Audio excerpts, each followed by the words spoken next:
கிருஷ்ணர் சத்யபாமாவை மணந்த நிகழ்வு என்பது சியமந்தகமணி எனும் தெய்வீக ஆபரணத்தை சூழ்ந்த மர்மங்கள் மற்றும் சத்ராஜித்தின் அறியாமையால் விளைந்த ஒரு சுவாரஸ்யமான திருப்பமாகும்.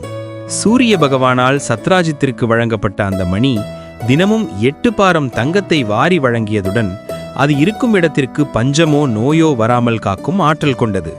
ஆனால் அந்த மணியை கிருஷ்ணர் கேட்டபோது சத்ராஜித் தர மறுத்துவிட்டார். ஒருமுறை சத்ராஜித்தின் தம்பி பிரசேனன் அந்த மணியை அணிந்து கொண்டு வேட்டைக்கு சென்றபோது ஒரு சிங்கத்தால் கொல்லப்பட அந்த சிங்கம் ஜாம்பவான் என்ற கரடியரசனால் கொல்லப்பட்டது. ஆனால் விவரமறியாத சத்ராஜித் கிருஷ்ணர்தான் மணியின் மீதுள்ள ஆசையால் தன் தம்பியை கொன்றுவிட்டார் என்று துவாரகை முழுவதும் பழி சுமத்தினார். தன் மீதான கரையை போக்க கிருஷ்ணர் அடர்ந்த காட்டிற்குள் சென்று தேடியபோது ஜாம்பவானின் குகையில் அந்த மணி இருப்பதைக் கண்டு ஜாம்பவானுடன் 21 நாட்கள் கடும் போர் புரிந்து அவரை வீழ்த்தினார்.